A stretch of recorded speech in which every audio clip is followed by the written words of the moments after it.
Hello, hello, hello. Welcome to Renjeaux Listens to Cool Albums. I'm Del. And I'm Keith, and we're going to listen to another cool album today. Today we're listening to Kate Bush's 2005 record, Ariel.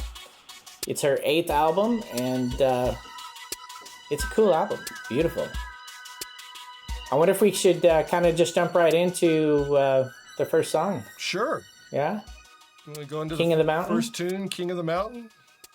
Well, here we go then.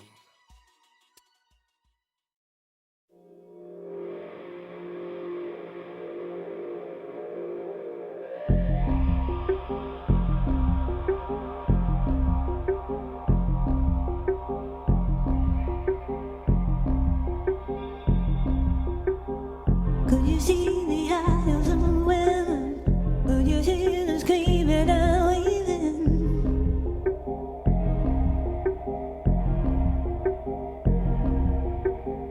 Could you see the storm rising?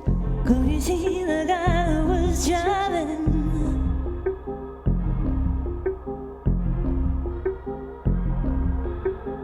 Could you climb higher and higher? Could you climb right over the top?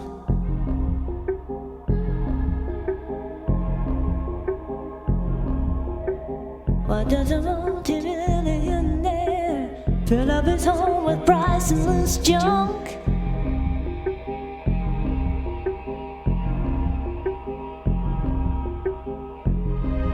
The wind is whistling, the wind is whistling through the house. Elvis, are you out there somewhere, looking like a happy man?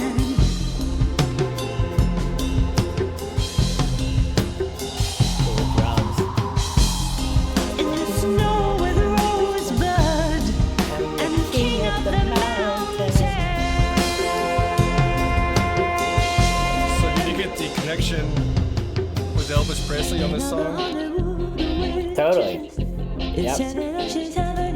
I don't get the reference to Rosebud. That is Citizen Kane. There's a... Is there... What was I said? Oh, on his deathbed in Citizen Kane, he mentions, he uttered Rosebud. And apparently that's which was his reference to sled. his childhood sled, right. His sled. So I don't understand the connection between Elvis and Citizen Kane here. I think it's the powerful fame, or the power of fame over these humans. That's Citizen what Kane was a famous person Yeah. in that movie. I never saw the movie, Oh, okay. but I do know about him muttering the word Rosebud at the end, which was his sled. Right. That's kind of the big theme about that movie.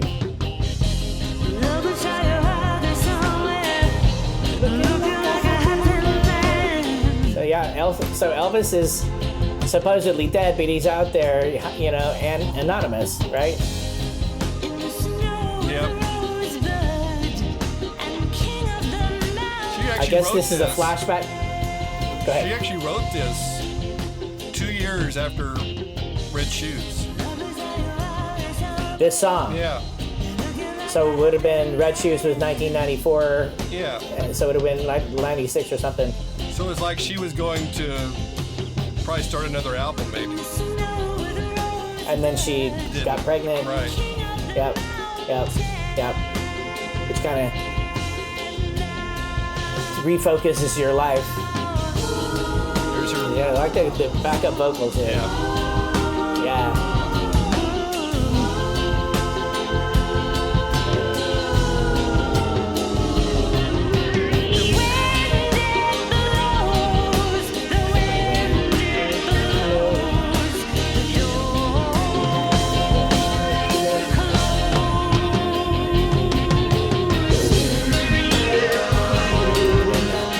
Background. She's singing the wind it blows again. Yeah. One song I didn't put in the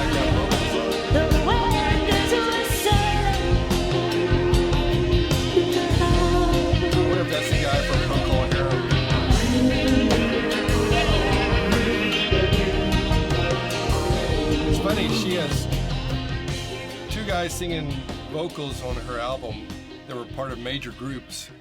You realize that? Yeah, Lal Cream. Godly and Cream, Godly and 10cc. And 10cc. Yep. And yeah, he sings on. Go ahead. Well, that's cool. I don't know the other guy. I didn't know the other. I recognize Lal Cream. Where's? Oh, it's on here. We got it on our screen. All right. Gary Brooker, Procol Harum. Oh, okay. He was in Procol Harum. Is that how you say it? And okay. Yeah. I don't know. I was never a Procol Harum fan. So. Hey, I just discovered. I was listening to a reactor last night who was doing Procol Harum, and he mentioned Gary Brooker, the vocalist. Said, "Wait a second, I know that name." So just in time. I love that. You know, this is one of the things that I love about music, right? Is that you got cats playing on each other's albums and stuff. You know. Yeah. You know, one of the really cool collaborators. Speaking of that, we won't get to it for a while, but the string arranger. What's his name? On this, arranges strings for a lot of people. Michael Kamen on this album. Kamen, yes, there you go. Yeah, he's composed string arrangements for lots of rock albums. He's collaborated with Kate and lots of other folks. But anyway, he died shortly after he arranged the strings for Prologue, which is my favorite song on the album. Anyway, just speaking of collaborators, and I didn't know that. Yeah, and there's just it seems like this is a life and death album. I mean, Birdie, right? It's her new son. There's a song named after Birdie on this album. And then her mother died, right? The Coral Room is a song about her mother dying. And then Michael Kamen died shortly after composing the strings for Prologue. And so this album is, it's a mature album. It covers a long period of time in one way, from her last album. So all these things happened to her, and there's a lot of life and death in 12 years, for one thing. Yep, and the album itself is at least the second side, when we get to the second side, which I really think that is the strongest. This is a double album, right? So I think the second record, for me, is stronger than the first record. Hey, go ahead. Well, I just wanted to say that the second record, A Sky of Honey, the first record is called The Sea of Honey. The Sky of Honey, the second record, it takes place over the course of a day, 24-hour period, and it's one of the cool things about it. But so time, right? Time, and then change. This is kind of like, reminds me of Hounds of Love, because that was kind of the same way the second side of Hounds of Love was and everything. That was just a side of the album. The seventh wave. Right. So that Ninth was wave. Yeah, that was ninth wave. Yes, right. So we're definitely Kate Bush fans, right? This is not our favorite Kate Bush record. I don't think either one of our favorite Kate Bush records. If you watch this channel for a while, here's a clue. We're not going to start off with our favorite. We want to do this for a while, and we're not going to start off at the top. We're going to work our way up. Right. So. Right. We're still learning how to do this, production-wise, working on our cameras and, the technical stuff. But we want to, just anything, we want to work our way up to the cream of the crop. Yeah, and everything. And then we're still so far. This is our third album that we listen to, and we love these albums. I mean, they're all great albums. We're not going to do an album we don't like. Right. I don't know. We might do an album that's kind of later on, maybe just to go. Okay, we need an album that we go on. Right. I don't know. Maybe but this at isn't some one point. Of them. Maybe. No. Hey, real quick, one more thing about this song before we move on. And I didn't realize this because I always thought it's so funny how mushy her vocals are at the front end of this song. And if I may, just real quick, here's just how she. Yeah, she mumbles them. She mumbles into them. It's like her mouth is barely open. Yeah, we get into the vocals here. You know why? You see the eyes of the weather. You see the screaming and waving. Well, it's at the very beginning. She's trying to mimic Elvis.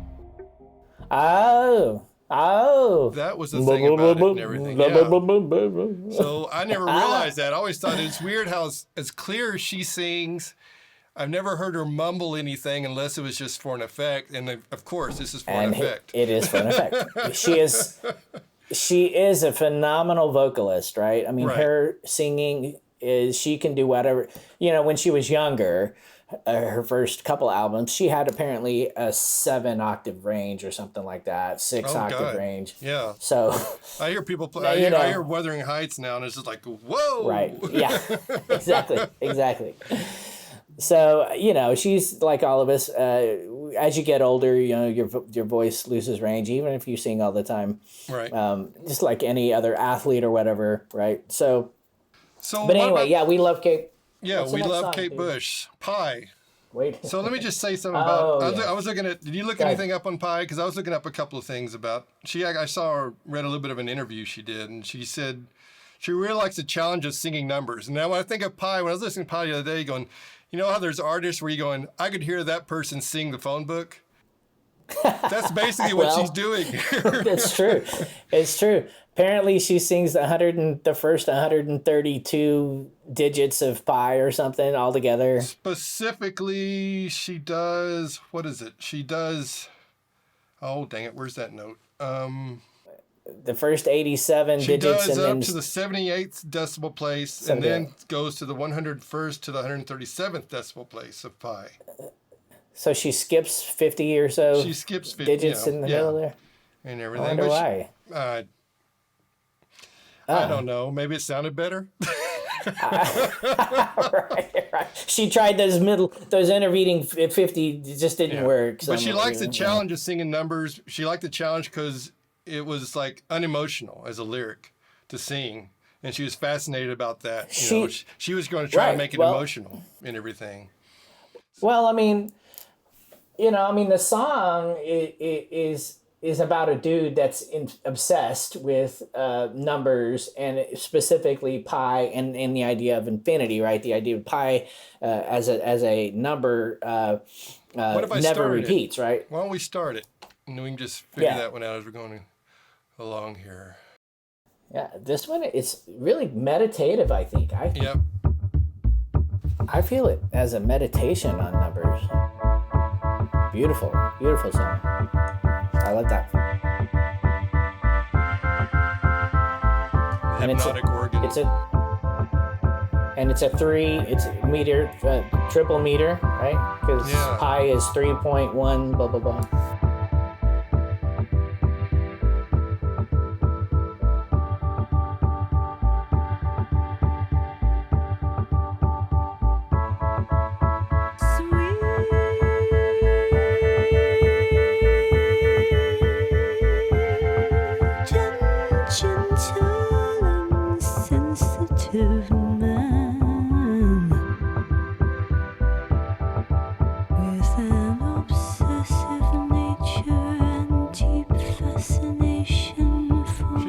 Numbers fascinating. The idea that nearly everything can be broken down into numbers is a fascinating thing. We're completely surrounded by numbers now in a way that we weren't 20 or 30 years ago when she did an interview about this song. And a complete infatuation with the calculation of pi.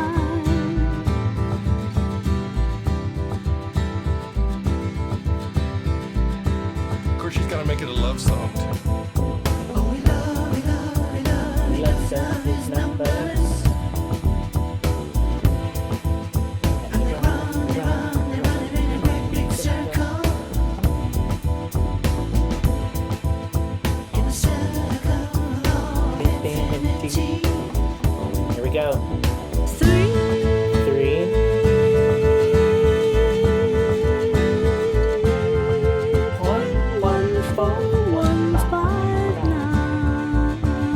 That's as much as I know right there. Now I'm completely lost. 2, 6, 5, 3, 5, 8, 9, 7, 9, 3, 2, 3. I wondered when she did this, I would have had to have the numbers in huge fast. It's like this is the first phrase, and that's the next phrase. That's the next phrase. And she's totally got her finger on there, going, okay, yeah, don't take your finger off. Don't get lost.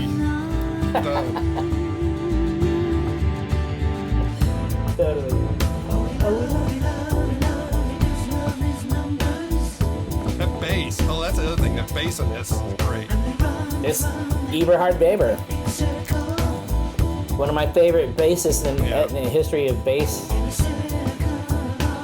playing a stand-up electric bass.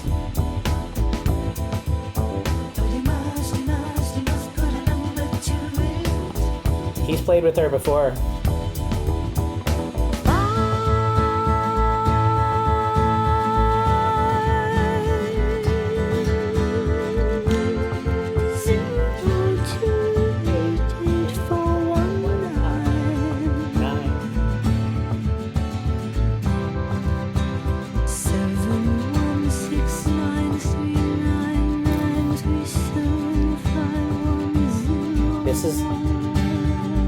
This is the meditation, right? She's just meditating.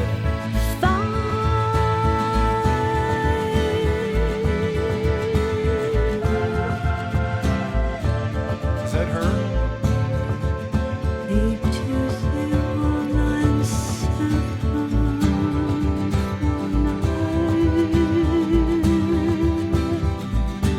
We go. Oh. Well, my favorite part's coming up here on the numbers. This high thing on the 5, 9.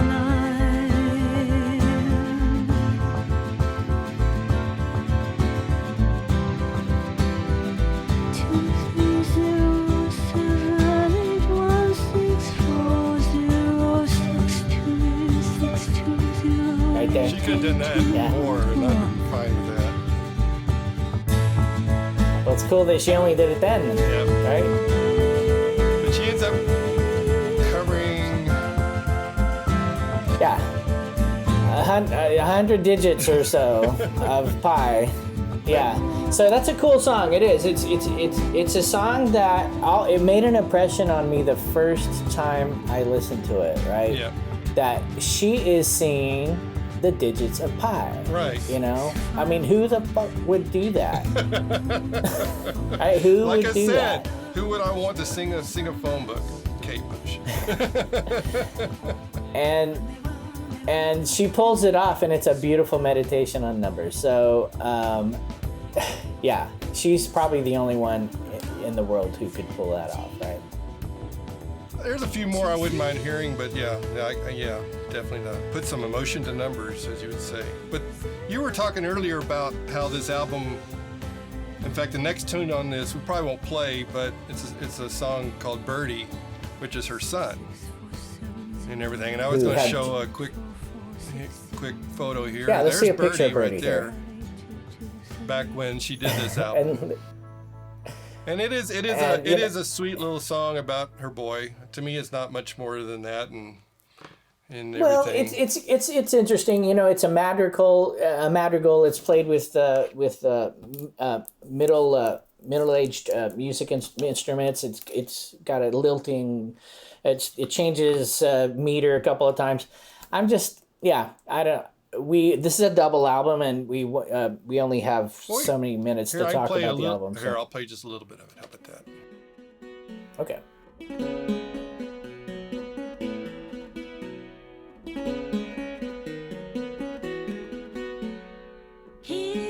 So the medieval instruments. Right.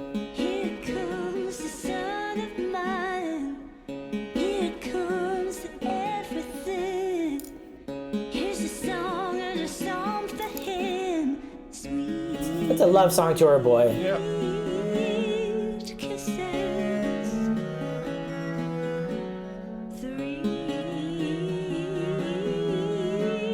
Yep.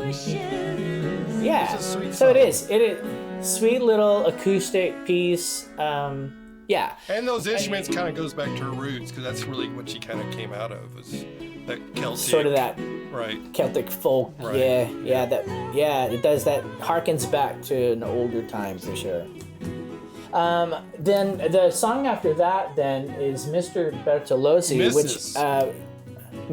Mrs. Bertolozzi. There is. I think Mr. Bertolozzi has died or something, and Right. She is singing to his shirts and stuff. Right. She's doing the cleaning around the house, and everything reminds her of her lost husband. And I have trouble getting into this song personally. It's just like What I remember about this song is washing machine. Yeah. Right? Yeah. So yeah, it's definitely it's an emotional tune about a woman who lost her husband, and it's yeah. The album already is pretty understated. And Yeah. kind of sad. There you go. Washing machine. She does that about 3 times in the middle of the song, and that's actually what slows me down. But hey, Well, I'm that's kind what of I an remember. insensitive dude, so maybe that's what it is. Well, here's Kate singing emotionally about a washing machine, Right. like she's, So yeah, It is I more don't- than that. Yeah, but I don't think it is. No, but I mean, it's reminding her of her husband. Right. So, yeah. So, anyway, I don't think it's personally. It's not a song that I will just go out of my way to listen to. Right. But what I like is the next tune. Joni. No. Wait. No. Next tune kicks into How to Be Invisible. Oh, that's right. Yes. So at least this song always brought me some relief from that. And like, I'm gonna say 4 on the floor. Give me something that I can feel good driving down the road to. Actually, this song was more about writing about her anonymity and how to, disappear from the fame and from the crowds Public of people. spotlight. Right. Yep. Yep.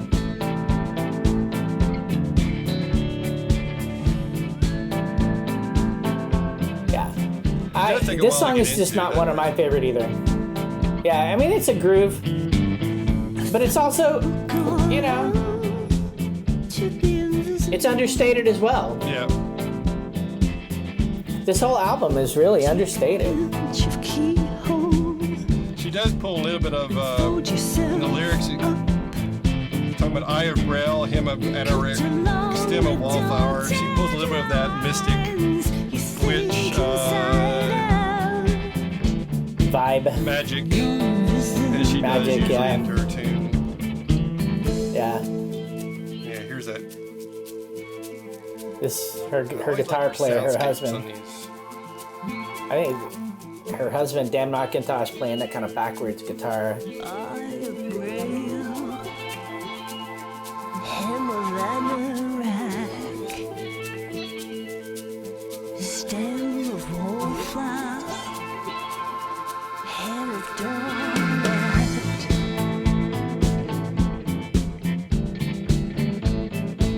Yeah, it's cool.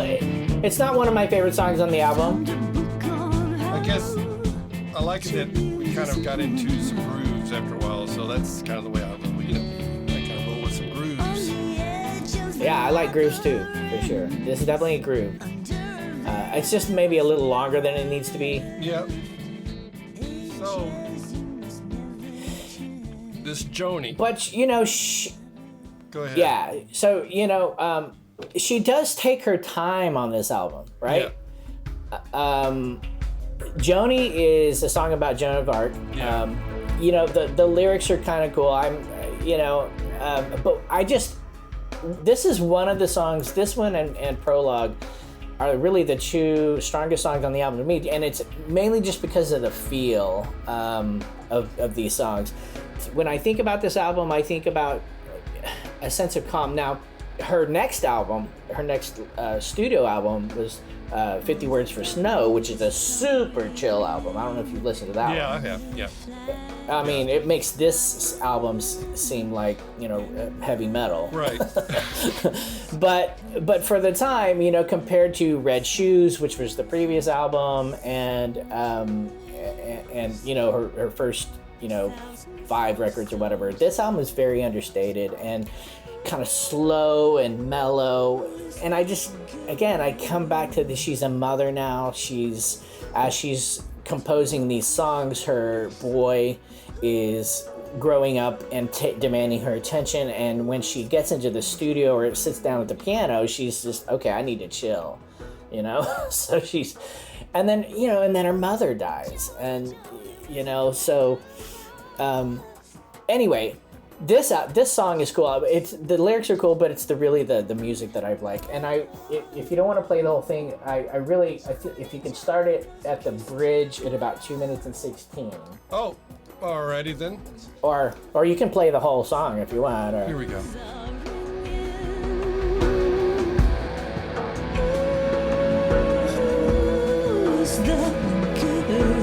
I love that floaty melody there, and the backing vocals. Yeah.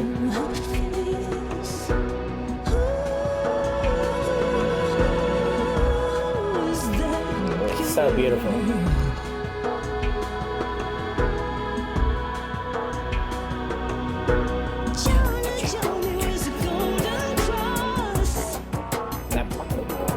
The soundscapes in here, all the little sounds.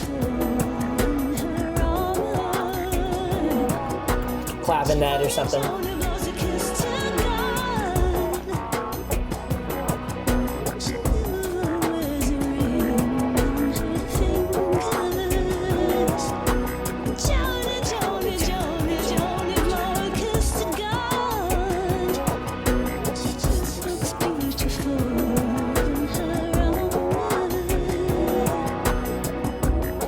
And this is all her. There's no everything. She plays everything on this song. Except for the guitar. Oh yeah.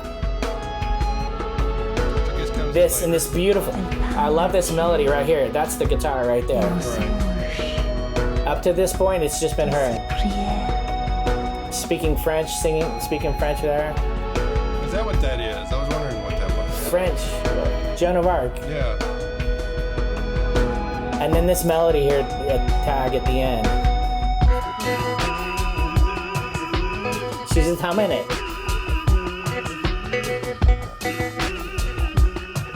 She hums well.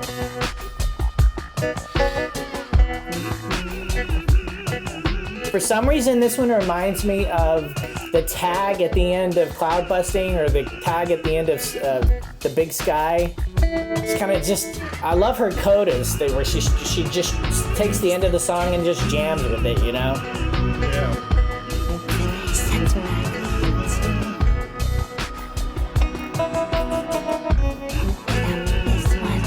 So it's French there.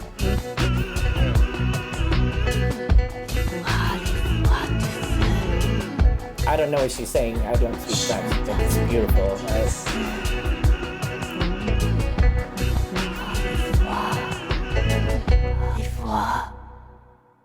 Yeah. So that feeling there of that song, that's kind of encapsulates the feeling I get from this album. When I think of this album, I think of that nice R&B groove, and right.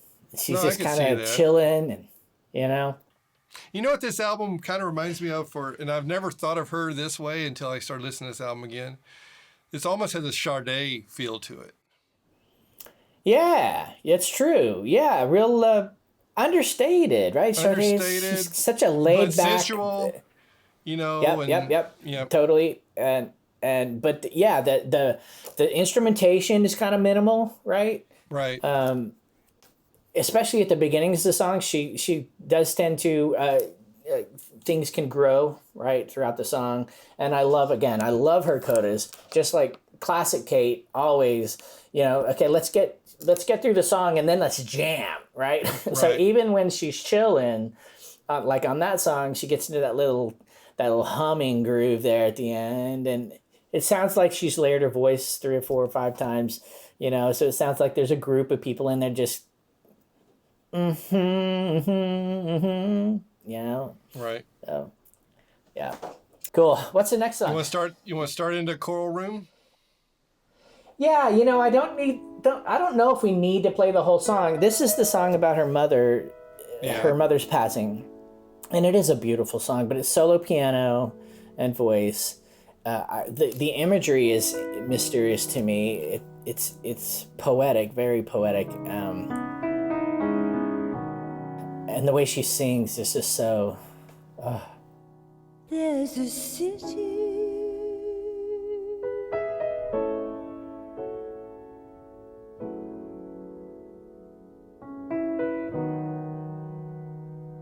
draped in net,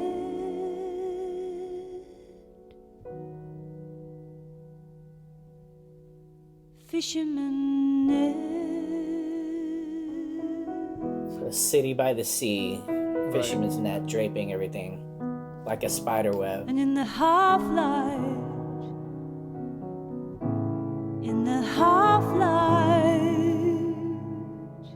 Half-light, looks like the twilight. every town. Wonder how many albums she has referenced her mother. Every one of them. The ones I've heard, it seems like there's always a reference somehow. Covered in wet. Or her as a mother, too. Moving and glistening. I love this right here. Babies in rhythm as the spider of time is climbing over the roof.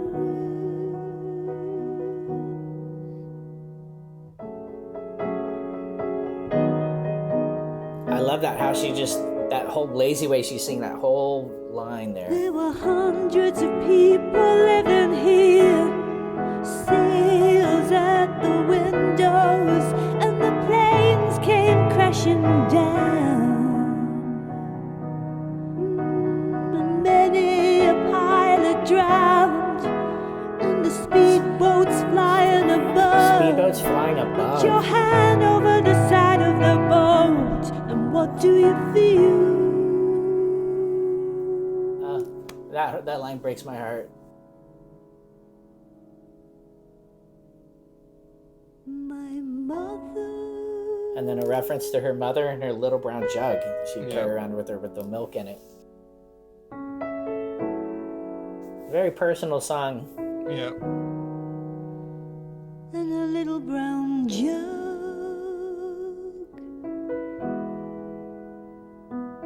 She's a storyteller.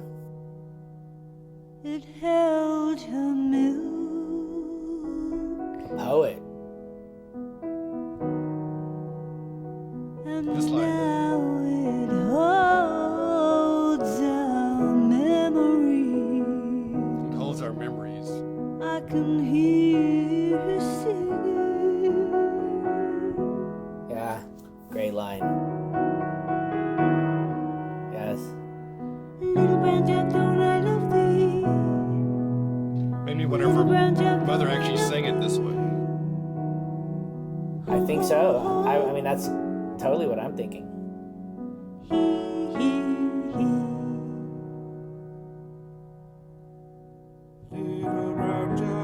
So this part, for some reason, I'm not a fan of this guy's voice. No, that's what always kind of lost me here as well. Is that Rolf Harris?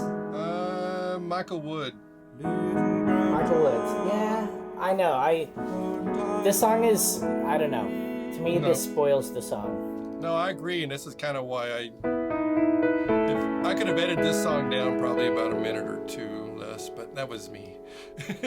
Yeah, that's cool. We can probably fade this one and go on to the next one. The imagery, the poetry in that one, the lyrics, and then the beginning up until the guy sings right there, I think are well done. Right. But again, it's not one of my favorite songs on the album. So this is actually where we start into the second album of the right, isn't it? So that was the end of the Sky of Honey. Right. That was the end of the Sea of Honey, the first disc. Right. And now we start side 2 of the album, which is really one piece. In fact, there was a release, a CD release of this album, in which the whole second disc was one track. Yeah.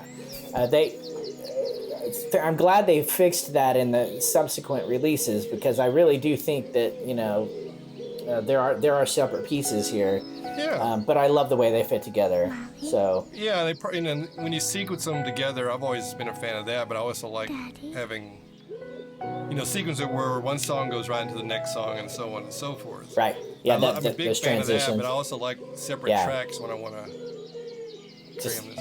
But this whole happens out, of course, I have a background in birds. Yeah. Yeah. And her connection to the birds on this side of this part of this album. Yeah.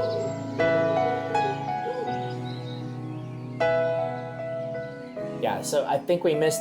Oh, here it is. Sounds like they're saying a word. The day is full of birds, and that's Birdie right there. Right. Which, his name is Birdie.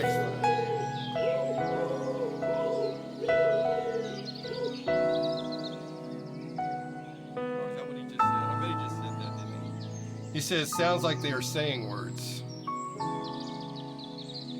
Yeah. Yeah. And so that was kind of her whole thing about that, but... Kind of... Go ahead. And then, and throughout the rest of this album, there is a lot of that kind of bird call, Kate response, right? Call and response. Kate is learning to talk to the birds in this side of the album. It's one of the big themes on this side of the album for sure. And I think as a birder, this I'm not a birder myself, but if I was, and for someone like you who is into birds, I would think that this side of the album would just be really. It's an interesting connection, powerful. And I appreciate the sentiment. I'll put it that way. It's gonna be so good. And this is my favorite song on the album right here. Prologue. The way it builds. So she's setting up the day, so that this is the beginning of the day. She's saying this day is gonna be so good.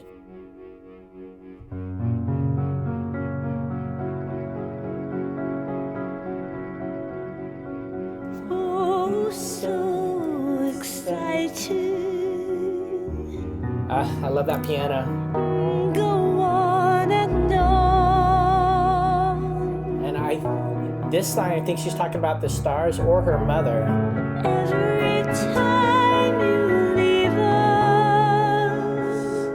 Beginning of the day, the end of her mother's life. So summer will be gone. So summer is gone, we're coming into the autumn.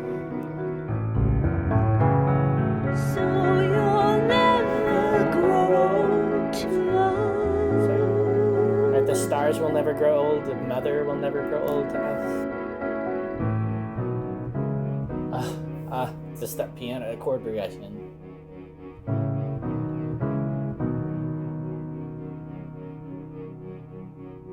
It's gonna be so good now. I love it when she sings like this. It's gonna be so good.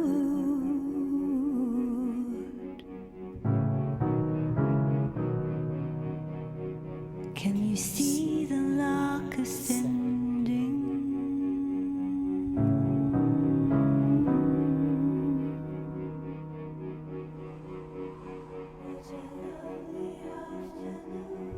Little preview of what's coming there.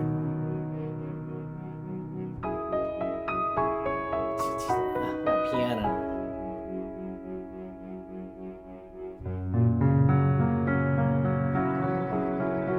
Love the piano. Oh, so romantic. Swept me off my feet.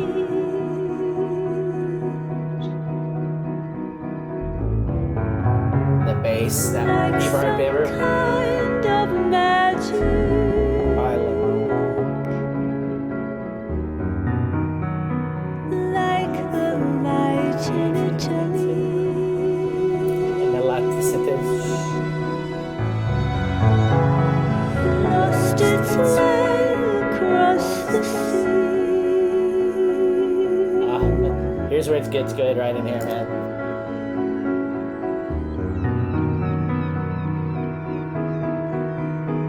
So she was talking about the light of Italy coming across the sea, and now she's going to sing in Italian.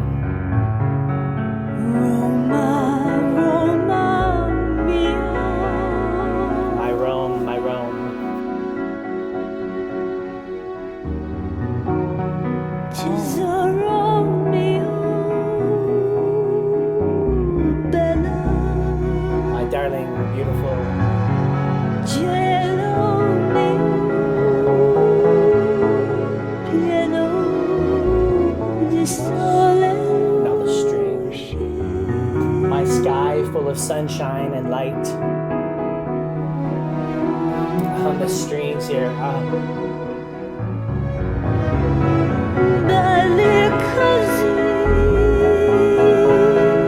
bene, bene. On that bass.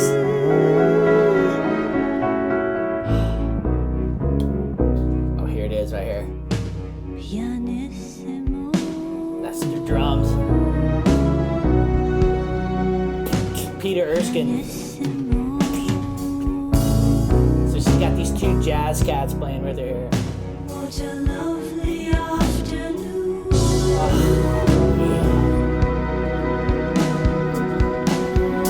lovely afternoon. Oh, will you come with us So she starts to wail a little there. to find the song, the oil and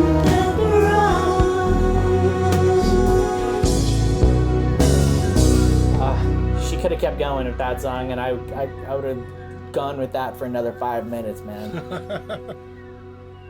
But that does lead into the next song, the next couple of songs, which I think I've never really liked either of these songs, No. the Architect's Dream and the Painter's Link.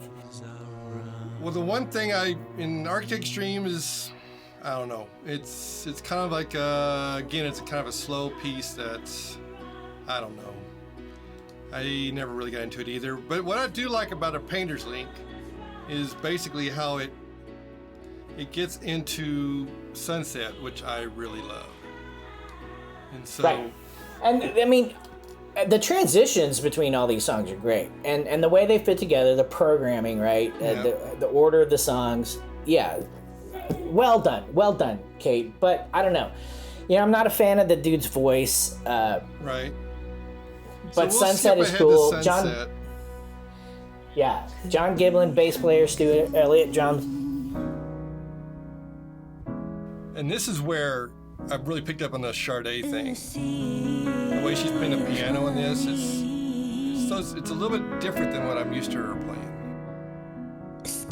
Maybe not the front end, but when it really starts jamming.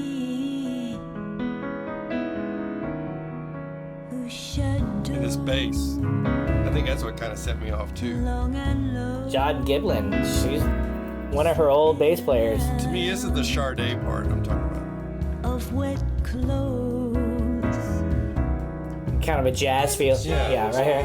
Into the most beautiful iridescent blue. Just talking about the colors of the sky. Right. And this is the main meat of the song. This little riff, this little verse right here. Yeah. Who knows who wrote that song of summer? The blackbirds sing at dusk. This is a song of color. We're singing crimson, red, and rust. And then climb into bed and turn to dust.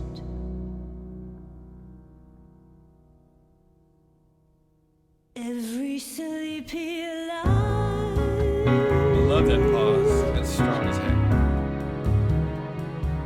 Total silence for a couple of seconds, man. To the day before it dies. main theme of the album is kind of encompassed in this song. Or this is where the theme of the album starts really shining. A Sea of Honey. Right.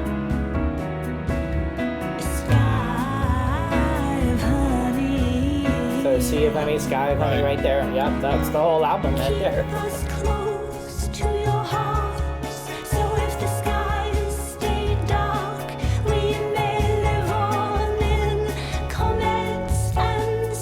So again, talking about the skies, the comets, the stars, birds, very nature, a lot of nature in this album, especially side 2.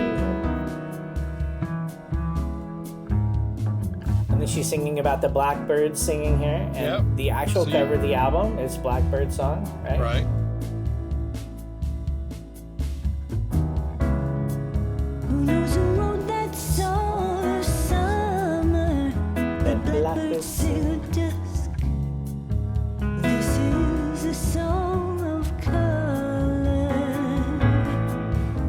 I love that chord structure right there. We're sensing in crimson, red and rust, then climb into bed and turn to dust. Who knows who wrote that song of The chorus again. summer? The blackbirds sing at dusk. This is a song of color. Very jazzed up, done. Passing tone. Colors of the Sky. Then climb into bed and turn to dust. The colors climb into bed and turn to dust, and let me step it up here. Yeah, Latin groove. There's some hand claps in there. The acoustic guitar, dialogue guitar.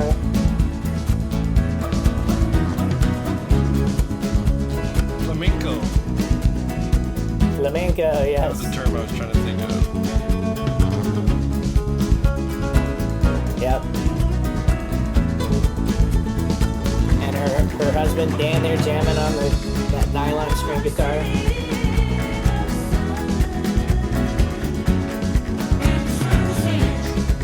And here they all sing together.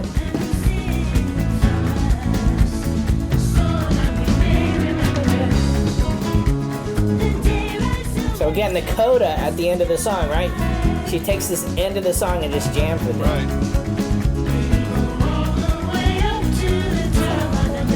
That's the guy from Procol Harum. Gary Brooker. Oh, yeah? Okay.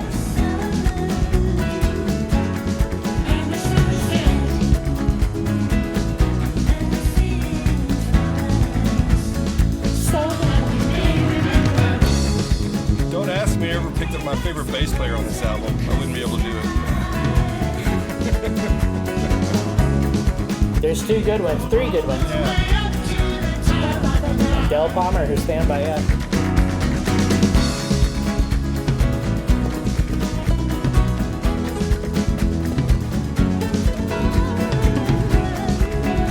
I got the sun coming in my window right here.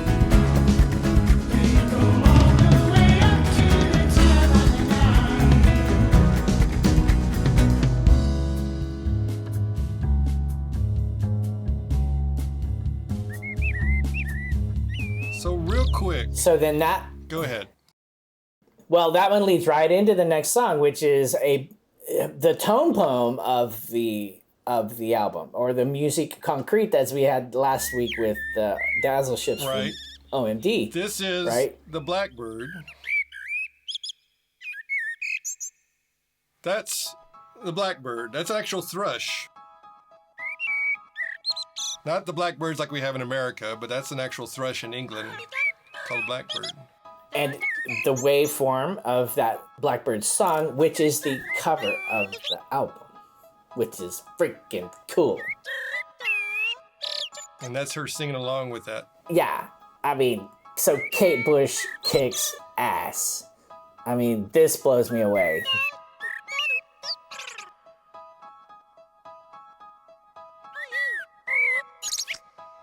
She's learning how to speak Blackbird.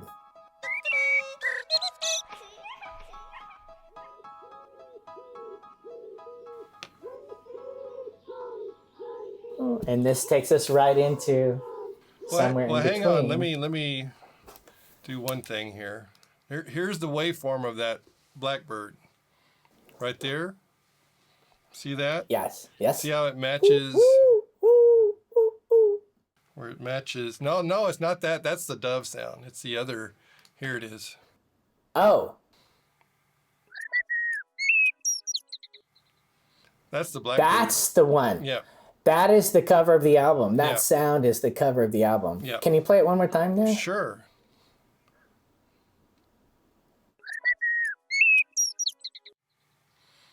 So that's the cover of the album. And it looks like that. So beautiful. I've heard the album, it's described like the mountains that are reflecting in the sea. Well, so it kind of brings everything together. Saw this, right. The sky, the sea, the bird song. Nature. Yep. When I first saw this album cover, I thought it was a picture of Thailand. Those big rocks that they have right off the coast of Thailand, you know? Yep. I was like, okay, well, maybe this album's got a Eastern feel to it, and I wouldn't necessarily say it does, but and then at some point, how you have that optical illusions where you're looking at an optical illusion and you can see it one way, and then all of a sudden, for some unknown reason, it flips over and you see it the other way. And then, that at some point that happened to me. I flipped it over and I was like, oh, that is a waveform. So, love it. So we go into somewhere in between. I don't know why this wasn't a single. I know King of the Mountain was a single. To me, this could have been a great single for this album. There was only one single. It was just so beautiful.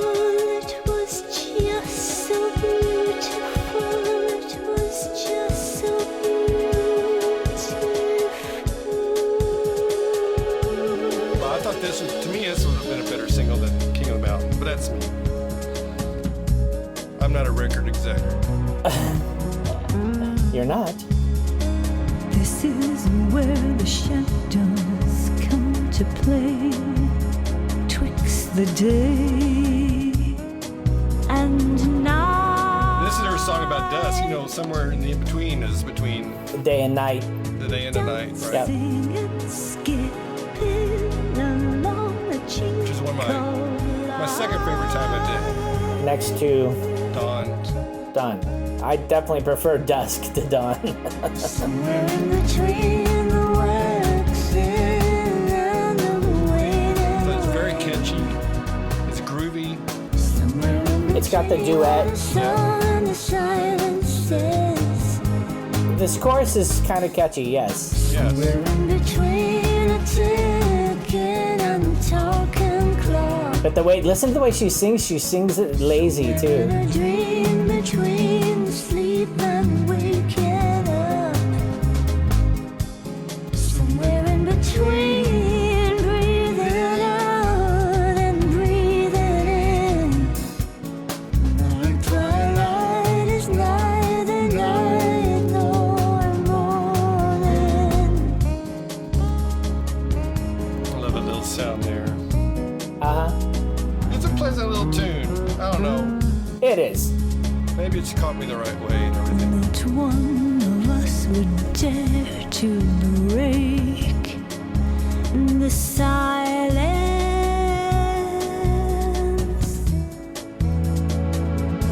It is pleasant. It doesn't grab my emotions like some of the other songs on this album. So to me, then we get into the last two tunes, and these two songs are just great ways to finish this off. Right. So if we've kind of back up a little week, so we got the Sunset, and then we had Aerial Tie, and then we had Somewhere in Between. Right. So we're in between day and night, and now Nocturne, of course, is nighttime. Right. And then which flows right into Aerial, the title track, which is the last song in the album. Yeah. Which is really the next morning, right? So it comes back to the beginning of the side. No, you're right. Yeah. So, but 24-hour day cycle here. On this midsummer night.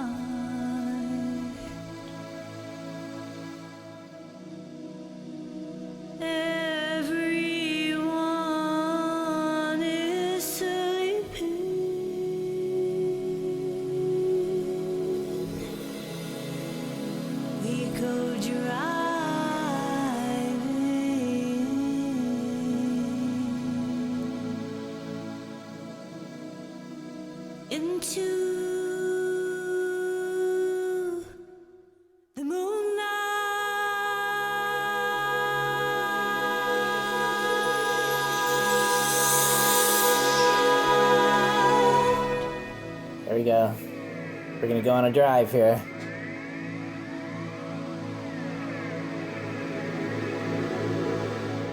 Could be Go. in a dream. Our clothes around the beach.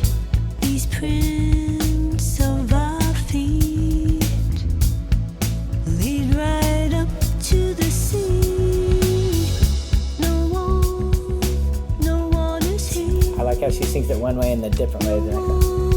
No one is here. We stand in the Atlantic, and we become panoramic. I think this is the key line right here. We tire of the city. And I love the way she sings it. She's tired of all that busyness. Yep. We tire of it all. She is just so good with her voice, man. Oh my God. I bet she lives on the ocean. I don't know where she lives, but I would bet she lives on the ocean. Well, you know, I think her mother lived on the ocean for sure. The Coral Room took place on the ocean. We just long for something more, right? Right. She is tired of all the fame and all the bustle of, and she's ready. I mean, she was ready to have her baby. She was ready to have her family settled down, you know, back out of the limelight, man, and just go for a drive at night. In a dream, our clothes around the beach. Right, let's skinny dipping on the beach there. Prints of our feet lead right up to the sea. No one is here. No one is here. We stand in the Atlantic. We become panoramic. Right? Oh, love that line. Stars are caught in our hair. The stars are on our fingers. A veil of diamond dust. Just reach up and touch it. The skies above our heads. The seas around our legs. The milky So sensual. we swim further and further. We dive down. We dive I always down. love those harmonies, the way they came in there. Just stacked Yeah. up. Dissonance. What are they? Yeah. Ninths. Yeah. 13ths.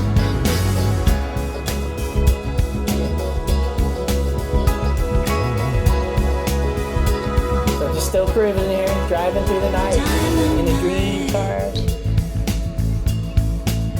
A diamond sea and a diamond sky. Diamond sky again.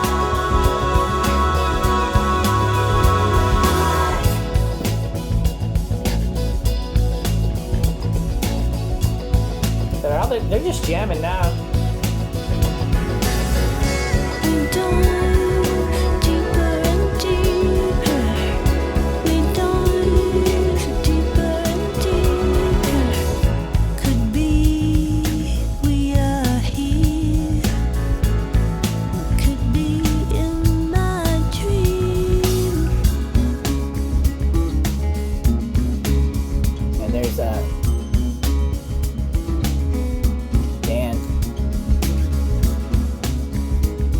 Dan McIntosh.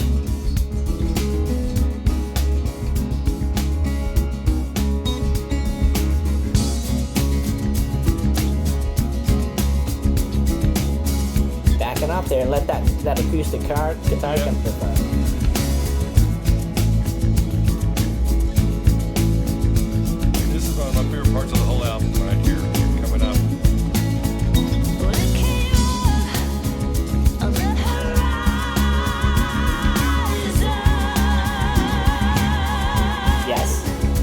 a few times she just belts it out on this album.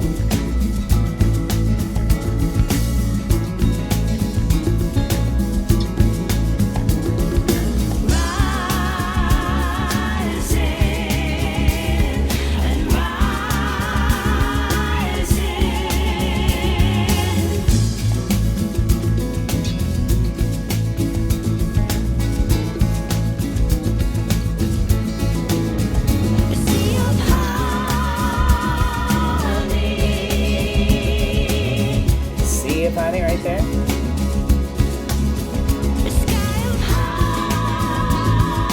The album cover. Yep. Again.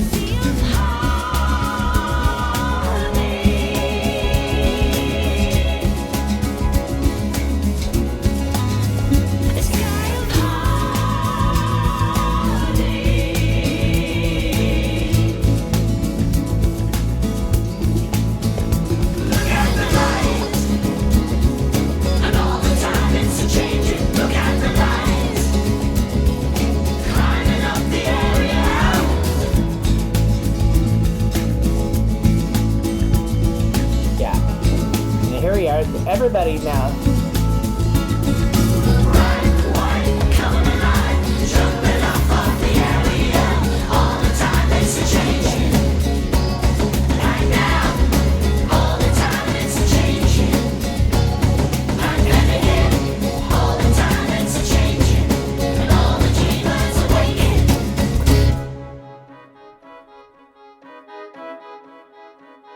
And again, this kind of takes me back to the beginning of this, the beginning of this side. The kind of, right. The kind of that synth, that organ that's kind of just pumping. The dawn has come.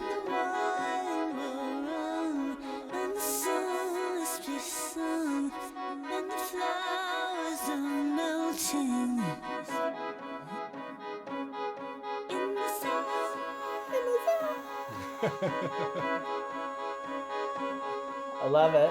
Her voice is so pure.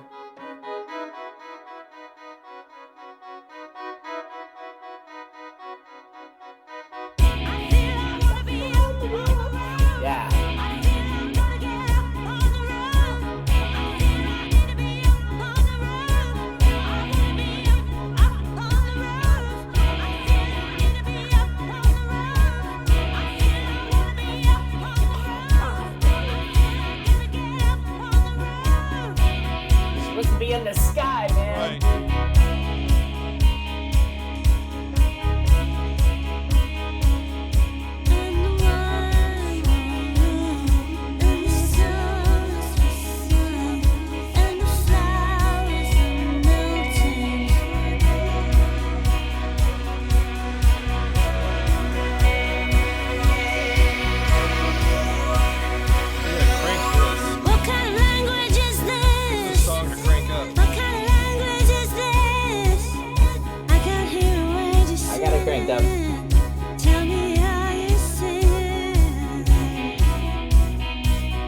She's talking to the birds here, man.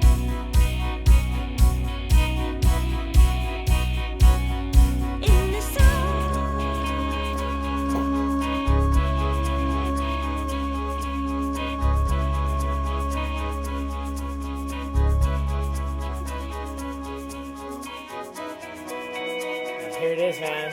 This is where she starts talking to the birds right here.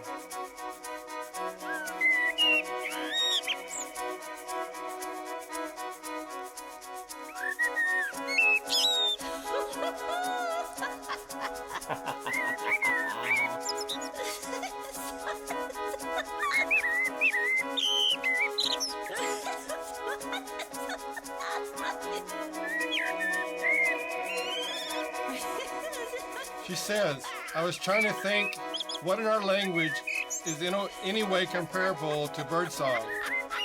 She said she thought about it a lot, and the only thing that seemed to have a sort of natural connection is the way we laugh.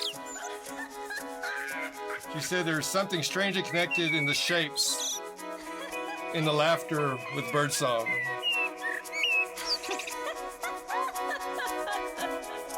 It's the joy, man. Yeah. I mean, a bird song like that, pure joy.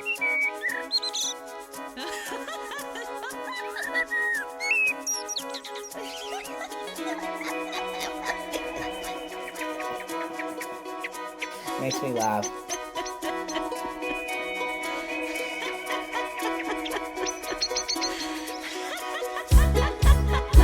Kicks in.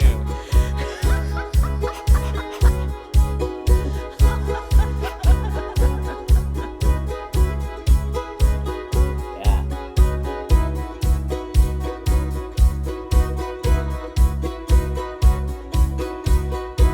So this double album is pretty long. She takes her time. Yeah. She takes her time. She is not in a hurry No. in this album. It's a double album, man. She's got plenty of time. Yeah, she's no longer in London. She's no longer under that constant pressure of an artist needing to produce for a record company's bottom line. But I never felt like she was like that. That's what I don't get, but Well, maybe there's always something there. I don't know. people want Kate Bush. People want more Kate Bush. We want more Kate Bush. And she's like, all right, if you want more of me, I'm just going to jam. Yeah. And you can listen to me, and we can jam. Yeah. And, you know, she put out a live album after this. Oh, yeah. I've been meaning to check that out. I never have. Have you? Oh my God, it's so freaking awesome! Okay. It is such a great content. It's a video as well. It's a DVD, and she does this whole second side of the album, the Sky of Honey. Okay. And it kicks ass. It is so awesome. So listen to that, especially if you like this album, the Sky of Honey, the second record. Right. Listen to this live. That whole live show is really awesome. No video, But just especially audio, this part. just an album. I wonder if... No, it's DVD too. Oh, really? In fact, I think I ripped the audio from the DVD, I think, first, and then they released the album.